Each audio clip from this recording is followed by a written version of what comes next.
नमस्कार मित्रांनो, the live weather YouTube चॅनलमध्ये आपलं मनापासून स्वागत आहे. आज 20 मार्च आहे. राज्यामध्ये काही भागांमध्ये आज विजेच्या कडकडाटासोबत काही भागांमध्ये गारपिटीसोबत पाऊस होण्याचा अंदाजा असणार आहे. आपण या भारतभराचा सॅटेलाईट इमेजमध्ये पाहू शकता. सध्याच्या काळामध्ये भारतातील अधिकांश भागामध्ये आपल्याला पावसाचं वातावरण पाहायला भेटत आहे. या सॅटेलाईट इमेजमध्ये आपल्या महाराष्ट्रामध्ये सुद्धा आज सकाळपासूनच पूर्वी विदर्भाच्या भागामध्ये ढगाळलेलं वातावरण दिसत आहे. सध्या एक सायक्लोनिक सर्क्युलेशन इकडे उत्तर मध्य प्रदेशचा भागावर बनलेला आहे. इथून एक ट्रफ विदर्भ होत मराठवाड्यापर्यंत येत आहे. या व्यतिरिक्त हरियाणावर एक सर्क्युलेशन आहे, इकडे राजस्थानवर एक सर्क्युलेशन आहे आणि उत्तर प्रदेशवर एक सर्क्युलेशन बनलेलं आहे. असमवर एक सर्क्युलेशन बनलेलं आहे. एक वेस्टर्न डिस्टर्बन्स हिमालयाच्या भागामधून पुढे पुढे येत आहे. येणाऱ्या 22 तारखेला एक आणखी वेस्टर्न डिस्टर्बन्स हिमालयाच्या भागामध्ये येणार आहे, अशी शक्यता हवामान केंद्राकडून वर्तवण्यात आलेली आहे. सध्याच्या काळामध्ये जर आपण सॅटेलाईट इमेज तुम्हाला झूम करून दाखवली तर इथे तुम्ही पाहू शकता राज्यामध्ये काही ठिकाणी आपल्याला ढगाळलेलं वातावरण, तर सकाळपासूनच इकडे चंद्रपूर आणि गडचिरोलीच्या भागामध्ये पावसाचे ढग आपल्याला पाहायला भेटत आहेत. आपण या सॅटेलाईट इमेजमध्ये पाहू शकता नागपूर, हिंगणघाट, अमरावती तसंच इकडे गोंदिया, भंडारा या जिल्ह्यांमध्ये सकाळपासूनच आपल्याला ढगाळलेलं वातावरण पाहायला भेटत आहे. तसंच आपण जर उत्तर मध्य महाराष्ट्राचा भाग बघितला, बऱ्यापैकी भागामध्ये कालही पाऊस झालेला आहे आणि काही भागामध्ये गारपीट सुद्धा झालेली आहे. जर तुमच्या भागामध्ये गारपीट झाली असेल मागच्या 24 तासांमध्ये, तर निश्चितपणे या व्हिडिओच्या खाली तुम्ही कमेंट करून मला कळवू शकता की तुमच्या तालुक्यामध्ये आणि तुमच्या जिल्ह्याचं नाव त्यामध्ये टाकून मला सांगा की आमच्या जिल्ह्यामध्ये गारपीट झालेली आहे. आणि त्यामुळे मला माझ्या डेटामध्ये मी ते एंट्री करेल आणि येणाऱ्या व्हिडिओजमध्ये निश्चितपणे हे सांगेल की या जिल्ह्यामध्ये मागच्या 24 तासांमध्ये गारपीट झाली आहे. तर यासाठी मला ही माहिती हवी आहे. त्यानंतर जर आपण नंदुरबार बघितलं, जळगाव बघितलं, मालेगाव बघितलं, नाशिक बघितलं, छत्रपती संभाजीनगर, अहिल्यानगरचा भाग बघितला, तर या भागातही आपल्याला सकाळपासूनच ढगाळलेलं वातावरण पाहायला भेटत आहे. आपण या इमेजमध्ये बघितलं तर अशी परिस्थिती आपल्याला सकाळपासूनच पाहायला भेटत आहे. त्यानंतर जर आपण इकडे दक्षिण महाराष्ट्राचा भाग बघितला तर इथे काही जास्त ॲक्टिव्हिटी आपल्याला दिसत नाही आहे पावसाची, आणि या भागामध्ये प्रामुख्याने आपल्याला कोरडे वातावरण आता सध्याच्या काळामध्ये सध्याच्या परिस्थितीमध्ये दिसत आहे. पण मागच्या 24 तासांमध्ये या भागातही पाऊस झालेला आहे. अनेक ठिकाणी राज्यामध्ये गारपीट झालेली आहे. खास करून पश्चिम विदर्भामध्ये काही जिल्ह्यांमध्ये गारपीट झालेली आहे. वाशिम, यवतमाळ, इकडे चंद्रपूर, गडचिरोली या भागात सुद्धा काही ठिकाणी पाऊस झालेला आहे. नागपूरमध्येही पाऊस झालेला आहे रात्री उशिरा.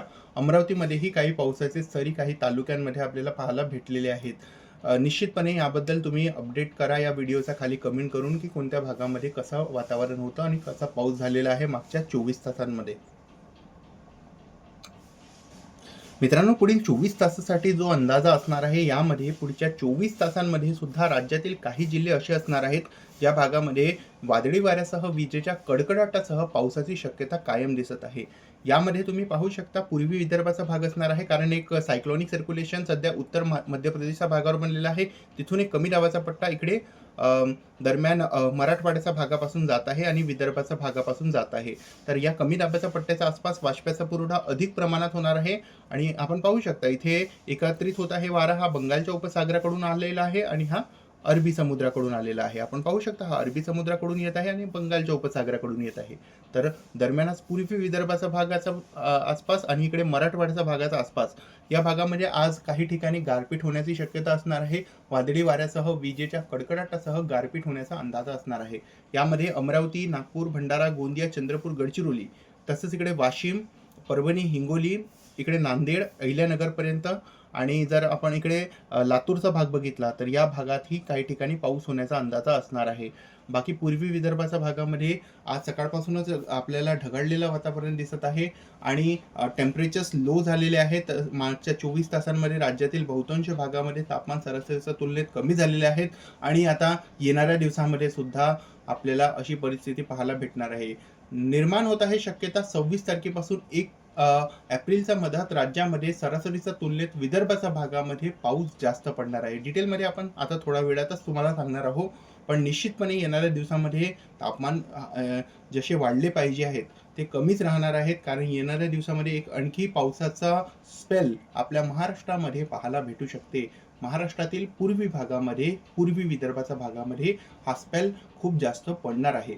याचा प्रमुख कारण म्हणजे बंगालच्या उपसागरामध्ये लवकरच एक वेदर सिस्टम डेव्हलप होताना दिसू शकते, होऊ शकते लो प्रेशर हो, आणि तो लो प्रेशर बनला किंवा सायक्लॉनिक सर्क्युलेशन बनला तर याचा परिणाम पूर्वी विदर्भावर होतो, याचा आपल्याला खात्री आहे, माहिती असेल. मागच्या व्हिडिओमध्ये सुद्धा मी सांगितलेलं आहे, अनेक व्हिडिओजमध्ये मी सांगतोय की बंगालच्या उपसागरामध्ये जो की काही सिस्टम बनलेला आहे याचा पूर्वी विदर्भावर अधिक प्रमाणात याचा परिणाम होतो.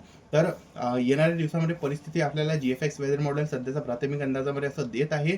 निश्चितपणे आपण यावर अपडेट तुम्हाला देत राहू. मित्रांनो, जर आपण पावसाचा अंदाजा तुम्हाला दिला पुढच्या 2 आठवड्याचा, तर इथे पाहू शकता 19 मार्च पासून तर 26 मार्चच्या मध्यात राज्यामध्ये काही जास्त पावसाचं वातावरण या इमेजमध्ये दाखवण्यात नाही आलेलं आहे. आपण तुम्हाला इथे दाखवलं तर इथे असं काही अंदाजा आपल्या राज्यामध्ये कुठल्याही भागामध्ये दाखवण्यात आलेलं नाही आहे. तसंच जर आपण 26 मार्च पासून 2 एप्रिलच्या मध्यात जसं आपण वळू, तर राज्यामध्ये खास करून विदर्भाच्या भागामध्ये पाऊस काही प्रमाणात अधिक पडू शकते.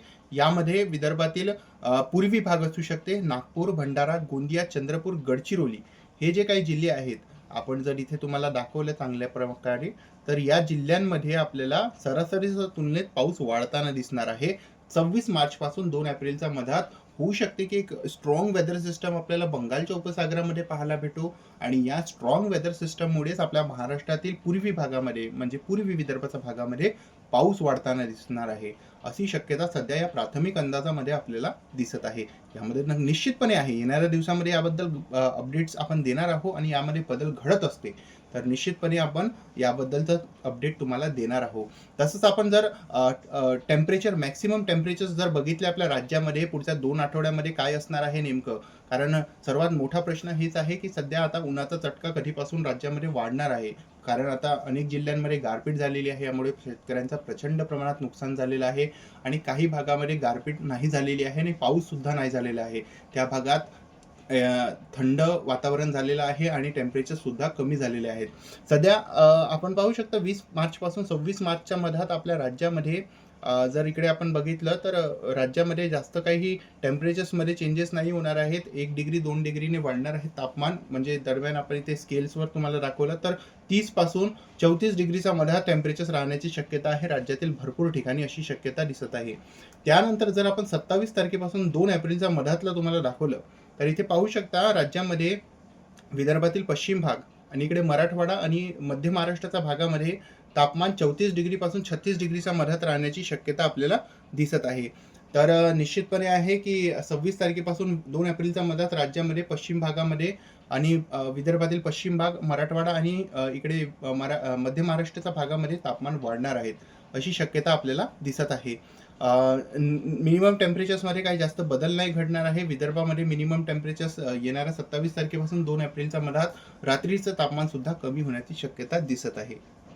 मित्रांनो, दिवसभरामध्ये नागपूर, हिंगणघाट, इकडे अमरावती, वाशिम, चंद्रपूर, गडचिरोली आणि इकडे गोंदिया, भंडारा या जिल्ह्यांमध्ये विजेच्या कडकडाटासह दिवसभरात पाऊस होण्याची शक्यता आहे. या भागातच आज पावसाची ऍक्टिव्हिटी जास्त आपल्याला पाहायला भेटणार आहे दिवसभरामध्ये.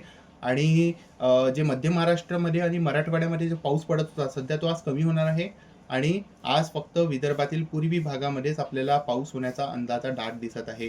काही भागामध्ये आज पूर्वी विदर्भामध्ये गारपीट सुद्धा होऊ शकते. तर सतर्क राहण्याची गरज आहे पुढच्या 24 तासांमध्ये.